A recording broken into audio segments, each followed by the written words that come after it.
People often wonder what causes interest rates to go up or go down. The people that control this is basically the FOMC. This is the Federal Open Market Committee.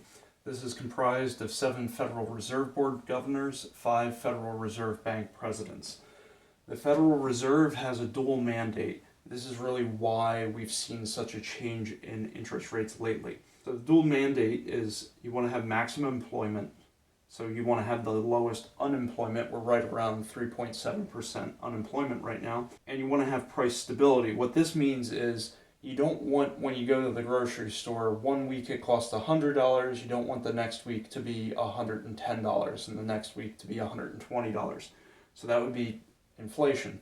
So we want to target about 2% inflation. That's fairly healthy. You want to have some inflation. Why do you want some inflation? Well, because people feel better each year when they get paid a little bit more money. Deflation is also a risk. If you get paid less and less money but your bills stay the same, that's actually worse than inflation because people stop spending money.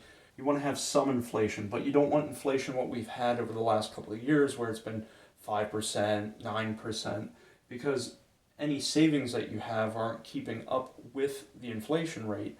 So effectively, you're losing the ability to purchase things. So what the Federal Reserve will do is if prices are rising too quickly, above that 2% inflation target, what they're going to do is raise interest rates. And the reason you do that is because if it becomes more expensive to buy things, less people are willing to buy them. Therefore, there's less competition for the few goods that are on the market. Either the rate of increase is reduced, not necessarily the prices coming down, but not increasing fast. So that's one of the mandates. That's why they're raising the interest rate right now. By trying to maintain a price stability by having a really high interest rate, and that slows down the economy, people start losing their jobs, and then you have a higher unemployment rate, which then requires them to reduce the interest rate such that more people get hired because more people are willing to buy things. And this is kind of going back and forth over time. Generally, it's somewhere in that 5-10 year range is generally how often we go through a recession. So in order to get maximum employment, you want low interest rates so that you drive up demand for people's goods and services. The Federal Reserve really dictates the majority of what the interest rate is. So right now it's about 5.25%. Housing is somewhere about 6 to 7% interest. The next thing the bank will do is look at risk. So if you're looking for a loan, they're going to look at your credit score. The lower the credit score, the higher the interest rate, because the higher the risk of you not paying back the money.